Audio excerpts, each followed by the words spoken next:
So I've climbed up here to the ridge, the top of the ridge, where Bushcraft Ridge gets its name. And the border of the property is about, or at the top of it, the border is about 25 feet that way. It's a pretty steep climb, and I've made it a couple times, more than a couple, I've made it a lot of times. But other people doing the same climb, if they're not as fit as I am, and I'm not super fit, I mean, I'm in decent shape, but it's really easy to get winded. So I brought a rope that I used to use to rappel with. This is a 300-foot static line rope that it's getting older. I mean, it's not old. Well, it depends on what you call old. So I wouldn't trust this rappelling 300 feet like I used to. I don't know what their life expectancy is, but I mean, just in case, really. So I'm gonna anchor this up here.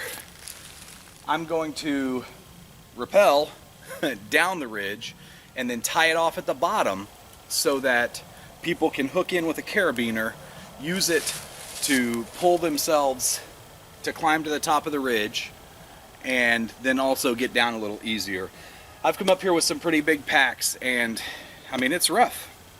So all I'm gonna do is wrap this around this tree.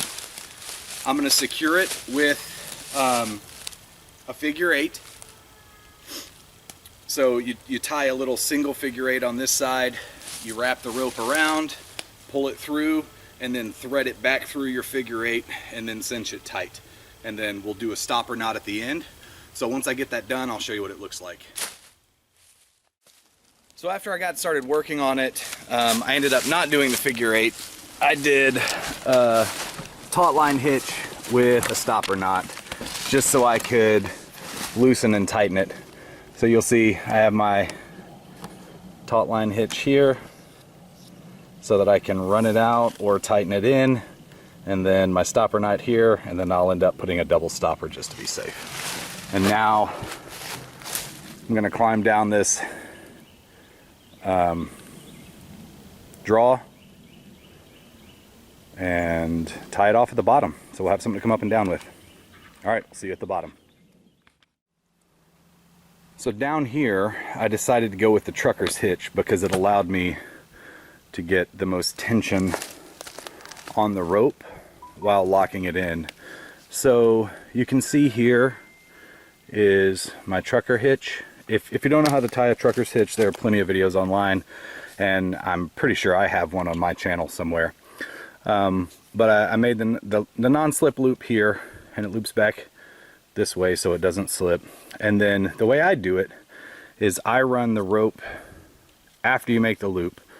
You take it around the tree or around whatever, back up, and then you can't see it because all my knot is here, but here, there we go.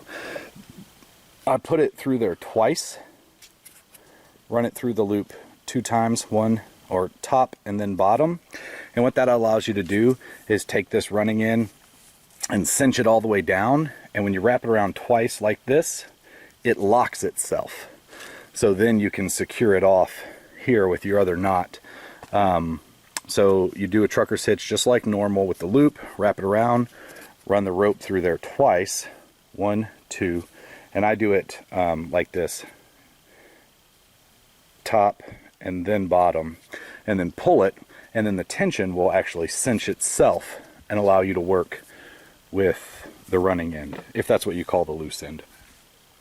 And then I just tied 2 half hitches after that. So after I get it cinched in, you see here I have 2 half hitches, and on the last half hitch I put a toggle through so that it's quick release. If I need to take this down or move it, I drop the toggle, pull the rope, the whole thing comes loose.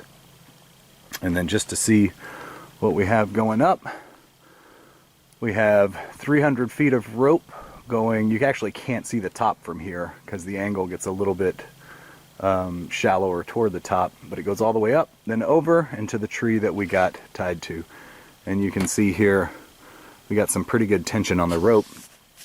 So you just have to make it up this little bit, get to this tree, and this is the tree where, so our trap is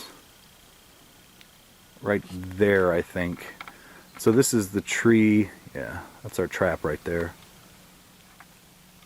So this is the tree that our mountain goat got to. That's what I'm going to call my 4-year-old from now on when he's out here.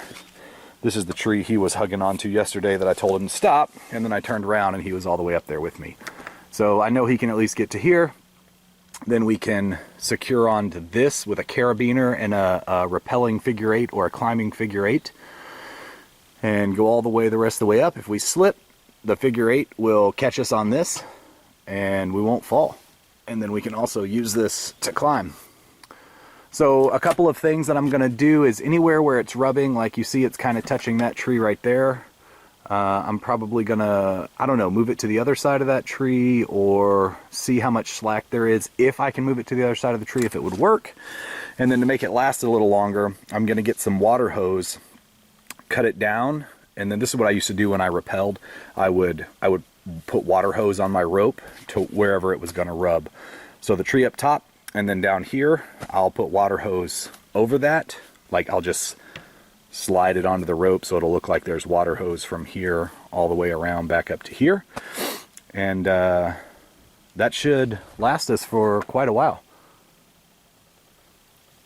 All right, guys, just made getting to the top easier.